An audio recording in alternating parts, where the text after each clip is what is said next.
Friends, welcome back to swing this classes. तो guys, यहाँ पर आपको आज मिलने वाले हैं दो पोएट, मतलब एक पोएट है, एक नॉवेलिस्ट है। तो दोनों के ही क्वेश्चन आपको देखने मिलेंगे। कुछ चार्टिकल्स के हैं तो कुछ मैथ्स और नोट के क्वेश्चन देखने को मिलेंगे। तो कंबाइंड सेशन है, आनंद लीजिए, अच्छे से कवर कीजिए, ठीक है। चलिए शुरू करेंगे बिना देर किए, देखेंगे क्या था आज की क्लास में। इससे पहले लाइक शेयर कर दीजिए और सब्सक्राइब कर लीजिए, पहली बार चैनल पर विजिट कर रहे हैं। तो पहला क्वेश्चन हमारे पास है, पिप मैग्विच मिस हविशम स्टेला। देखिए अच्छे से इन कैरेक्टर्स को पढ़ लीजिए। चार्ल्स डिकन हो, थॉमस हार्डी हो, गर्ल्सवर्दी हो, और इन सभी के आपको कैरेक्टर से ही क्वेश्चन आते हैं मैक्सिमम, ठीक है।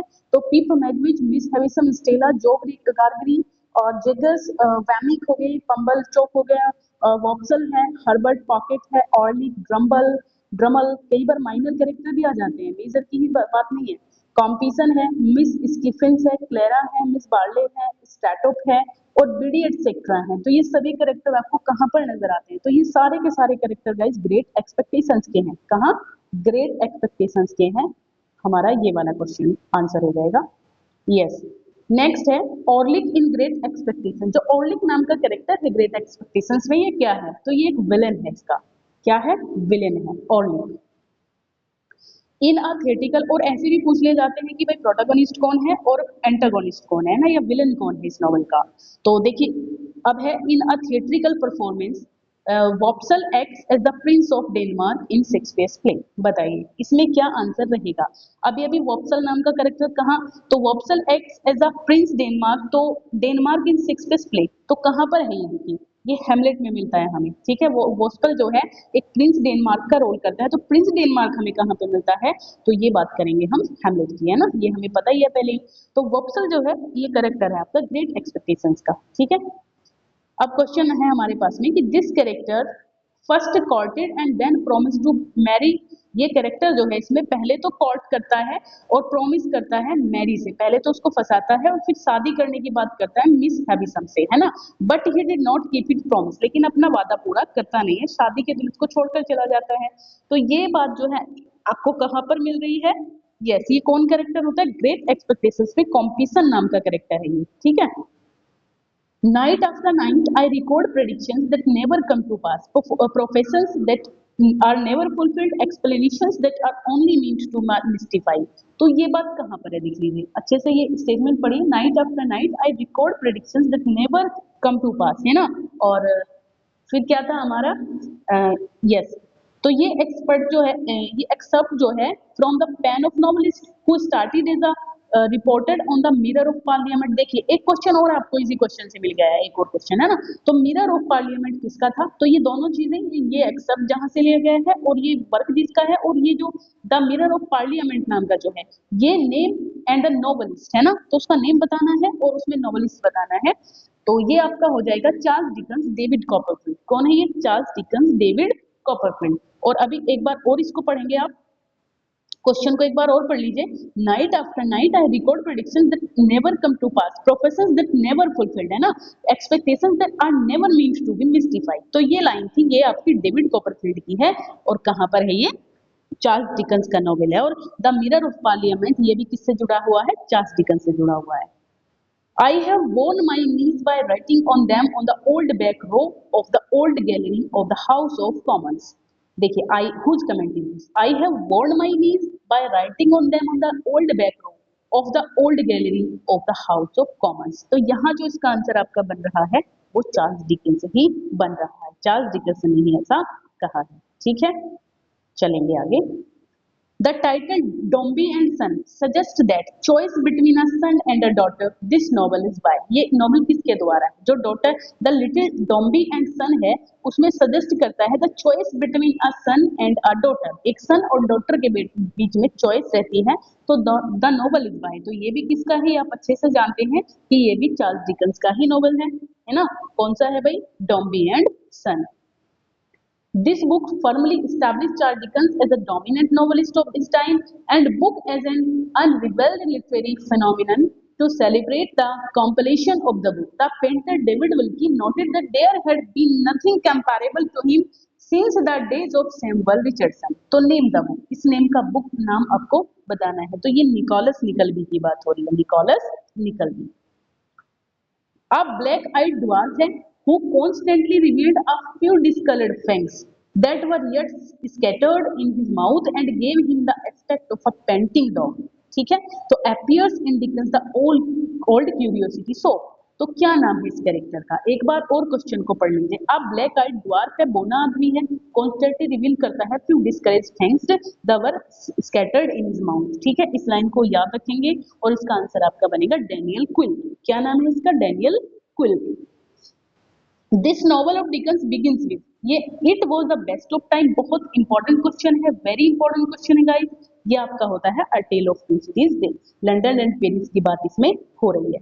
ठीक है, bildungsroman is a novelist, है ना। Bildungsroman is a novelistic form which deals with one's person formative years, मतलब डेवलपमेंट होता है किस तरीके से उसका बचपन से अलग अलग फेज की बात करता है ये novel. Spiritual education which novel uses the technique, है ना, किस नॉवल में डिकन्स ने इस टेक्निक को यूज किया है?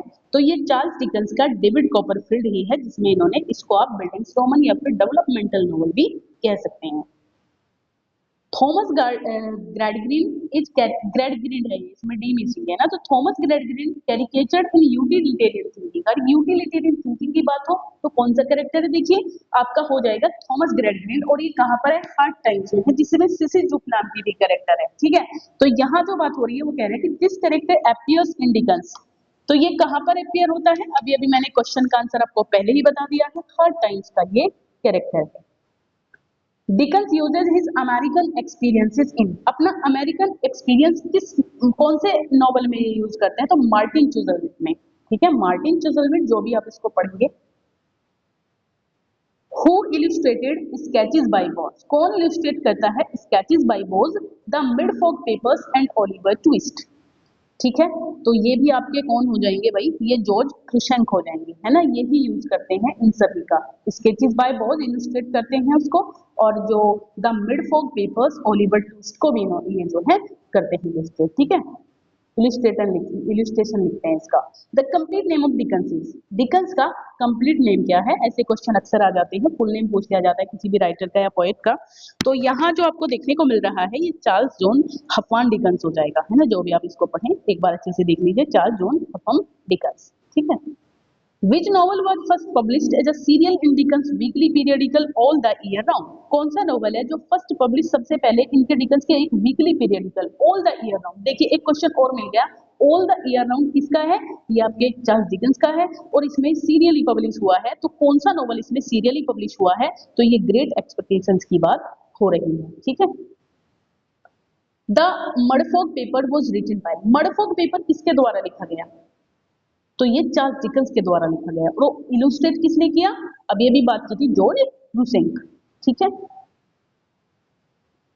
The Mudfog papers is related to, किससे रिलेटेड है? ये प्रोसीडिंग्स ऑफ फिक्शनल सोसाइटी से रिलेटेड है, proceedings of fictional society. Who provided the illustration for the chapters in Dickens the Pickwick Papers? Pickwick Papers के illustration को कौन प्रोवाइड करवाता है? तो ये सेमर नाम का व्यक्ति है, सेमर। ठीक है, Pickwick paper. The line there is a passion for hunting something deeply implanted in the human breast. देखिए लाइन डिकन्स की है, तो the line there is a passion for hunting something deeply implanted in the human breast. तो ये line आपको कहाँ पर मिलती है? ये लाइन है ओलिवर ट्विस्ट की। ठीक है, Oliver Twist. The Sikes in Oliver Twist murders his own lover, है ना। बिल स्काई, बिल स्काई नाम का कैरेक्टर है जो अपने खुद के लवर को मार देता है। तो ये जो है his own lover Oliver twist में, है ना, तो ये नैन्सी है। ठीक है, नैन्सी। अच्छा, अब मैथ्यू अर्नोल्ड के कुछ क्वेश्चन आपको मिलेंगे, देख लेते हैं ना क्या खास है। तो he taught classics at Rugby and became inspector of schools. इसमें बहुत नॉलेज है क्वेश्चन में, अगर आप इसको पूरे को पढ़ेंगे तो कई नॉलेज आपको देखने को मिलेगी, है ना। तो government on the recommendation of Lord Lansdowne he got the Newdigate poetry prize for Cromwell, है ना। कहाँ से? क्रॉमवेल से इनको न्यूडिगेट पोएट्री प्राइज भी मिला है for a period of 10 years 1857 से 1867 तक। He was a professor of poetry at Oxford, Oxford में ये पोएट्री के प्रोफेसर भी बने, तो पढ़ा पढ़ाई भी ऑक्सफोर्ड से करी इन्होंने। At Oxford he delivered his famous lectures on translating Homer, Homer को इन्होंने ट्रांसलेट भी किया है। ठीक है, तो यहाँ जो आपका क्वेश्चन इसका आंसर बन रहा है, आप अच्छे से समझ गए होंगे कि किसकी बात हो रही है, तो ये अपने मैथ्यू अर्नोल्ड हैं, क्योंकि इन्हीं को हम पढ़ने जा रहे हैं। Who is the great poet and critic of Victorian age? Great poet and critic of Victorian age. तो विक्टोरियन एज के ग्रेट पोएट और क्रिटिक अगर कोई है तो वो आपके मैथ्यू अर्नोल्ड है, याद रखिएगा।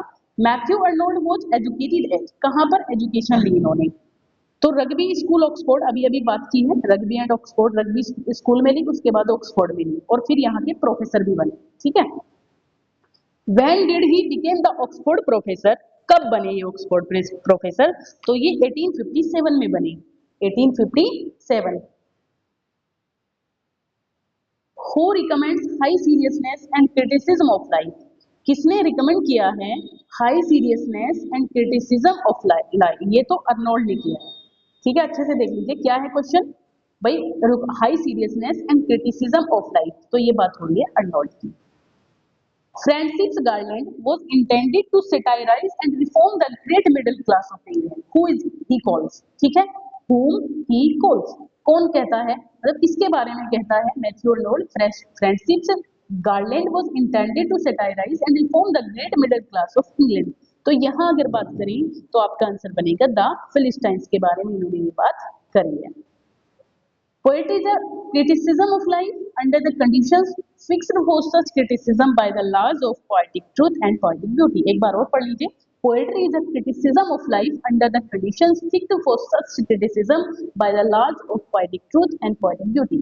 तो who said, किसने कही है ये बात, तो ये बात कही है मैथ्यू अर्नोल्ड ने द स्टडी ऑफ पोएट्री के अंदर। ठीक है, the theme of Sohrab and Rustam जो 1853 में आया है ये work has been taken from Shahnameh. Shahnameh के कहाँ से इसको लिया गया है, तो फिरदौसी। ठीक है, Firdausi. Matthew Arnold laments for the death of his friend Arthur Hugh Clough, किसमें इन्होंने अर्थर ह्यूज क्लब के लिए थायरसिस है ना, तो ये तो आप अच्छे से समझ जानते हैं इसके बारे में। ये इनकी एक पास्टोरल एलिजी है। Wandering between two worlds, one dead, the other powerless to be born. With now here yet to rest my head, like these on earth I wait for Lord. बहुत फेमस लाइन है, very important line, और कहाँ से है, stanzas from the Grande Chartreuse. कहाँ से है भाई, stanzas from the Grande Chartreuse. ठीक है, अब आ जाइए नेक्स्ट क्वेश्चन पे। The business of criticism is neither to find fault not to display the critics own learning nor influence. क्या कह रहा है यहाँ पर, देख लीजिए। The business of criticism is neither to find fault not to display the critics own learning for influence, it is to know the best which is been taught and said in the world. तो who said, ये बात किसने कही है, Arnold ने कही है। कहाँ पर, एसेज इन क्रिटिसिज्म में। ठीक है, एसेज इन क्रिटिसिज्म में ये बात इन्होंने कही है। द बिजनेस ऑफ क्रिटिसिज्म, ऐसे कोडवर्ड पकड़ा करिए। Which work of Arnold is a plea for liberality in religion, कौन सा वर्क इनका प्ली है लिबरलिटी फॉर रिलीजन में, तो ये literature and dogma, literature and dogma.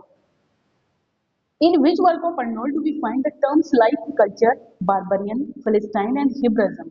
तो this work was written in 1869. तो कहाँ पर इन्होंने जो है इसको यूज किया है, तो ये सारी जो टर्म है ये इन्होंने कल्चर एंड एनार्की में यूज की है। फिलिस्टाइन इंडिफरेंट टू लिटरेचर होते हैं, कल्चर होते हैं। By which term aristocratic class are known, aristo, अब ये टर्म देखिए एक इनके बारे में बताया जाएगा कि जो इन्होंने 3 टर्म यूज किए, हिब्रिज्म, फिलिस्टाइन और बारबरियन। तो देखिए जो एरिस्टोक्रेटिक क्लासेस हैं वो किसके बारे में बताती हैं, कौन सा टर्म उनके लिए है, barbarian.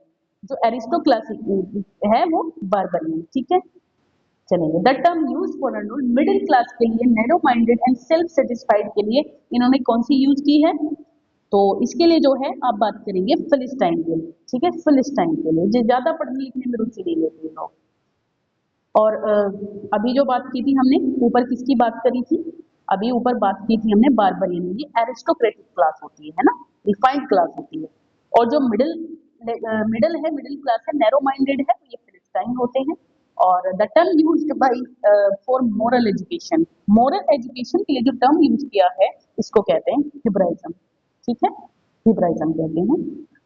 This poem is a dramatic monologue that narrates the story of King Misris of Egypt. The king is informed that he would meet his end in 6 years. Identify the poem. इस poem को identify करिए, किसमें जो है King Misris of Egypt की बात हो रही है. The king is informed that he would meet his end in 6 years. ठीक है, तो यहाँ इसका आंसर आपका बनेगा हाँ एम्पेडोकल्स ऑफ, अच्छा एक सेकंड, यस, हाँ तो ये आपका मिसलेनियस ही हो जाएगा. ये एक पोयम है जिसको कहते हैं मिसारिनस, है ना, मिसारिनस पढ़ेंगे इसको हम लोग. It is a poem about Empedocles, a philosopher of Sicily, and his suicide by jumping into the crater of the volcano and identified them. तो ये आपकी जो है कौन सा हो जाएगा इसमें, यही हो जाएगा, बी ही लग रहा है मुझे, एम्पेडोकल्स ऑफ एटना. यहाँ पे तो कोड वर्ड मिल रहे हैं आपको, अच्छे से आप इसका अंदाजा लगा सकते हैं. थार्सिस इज, ये क्या है, तो पास्टोरल एलिजी है जो उन्होंने अर्थर ह्यूज क्लब के लिए लिखी है ना.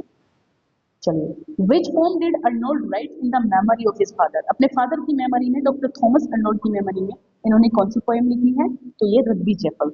ठीक है, Rugby Chapel. This poem narrates the adventures of Oxford scholar who was tired of seeking advancement joins the gypsies to learn their law, roams in the world with them and still haunts the Oxford the countryside. Identify the poem. तो इस poem को identify करें तो scholar Gypsy हो जाएगा, scholar Gypsy. Next question हमारे पास है loss of faith in the Victorian age. The loss of faith कौन से वर्ड की थीम है इनके, तो ये जो है आपकी डोवर बीच की थीम है, loss of faith. Man did not make and can not mar, ये लाइन कहां पर मिलती है, man did not make and can not mar, तो ये हो जाएगा आपका lines written in Kensington Gardens, see. Others abide our question, thou art free. We ask and ask, thou smilest and art still out topping knowledge. For the loftiest hill, who to the stars and crowns his majesty. तो these lines appear, ये line कहाँ पर appear होती है, एक बार और पढ़ लीजिए लाइन को अगर समझ में नहीं आई है. Others abide our question, thou art free. इतना तो आप जानते ही है ना, इतनी तो आप इस लाइन से तो भली बात ही परिचित है, तो इतनी ही आएगी है ना. तो ये अर्नोल्ड के शेक्सपियर में है, ठीक है, अर्नोल्ड के शेक्सपियर में. Thou hadst one aim, one business, one desire. ये लाइन कहाँ पर है, तो ये आपकी द स्कॉलर जिप्सी से है. एक बार और पढ़िए लाइन को, क्या लाइन है, Thou hadst one aim, one business, one desire. Scholar Gypsy. Which poem of Arnold begins with coldly steadily descends the autumn evening. तो कहाँ से ये जो लाइन आपने अभी पढ़ी है, तो ये कौन सी जो है पोएम किससे होती है, रग्बी स्कूल. रग्बी स्कूल जो है तो अपने फादर के लिए इन्होंने लिखी है, तो ये coldly sadly descends the autumn evening से स्टार्ट होती है. Self schooled, self scanned, self honoured, self secure, this line appears, ये लाइन कहाँ पर आती है, तो ये शेक्सपियर के लिए ही आती है और इनके शेक्सपियर नाम के वर्क में आती है. यस, अब आ जाइए, all pains the immortal spirit must endure, all weaknesses which impairs, all griefs which bow find their soul speech in that victorious brow. देख लीजिए इस लाइन को एक बार, all pains that immortal spirit must endure, all weakness which impairs, all griefs which bow find their soul speech in that victorious brow. तो ये line आपकी Shakespeare में ही मिलती है. लास्ट क्वेश्चन है labourers that shall not fail when man is gone. ये line कहाँ पर आती है, labourers that shall not fail when man is gone, तो ये अर्नोल्ड की क्वाइट वर्क में आती है, अर्नोल्ड के क्वाइट वर्क में क्या लाइन है, labourers that shall not fail when man is gone. तो गाइस आज का सेशन आई होप अच्छा लगा होगा, लाइक कर दीजिएगा, जरूर से शेयर कर दीजिएगा लोगों को, ठीक है. बाय बाय, टेक केयर, मिलते हैं नेक्स्ट वीडियो में.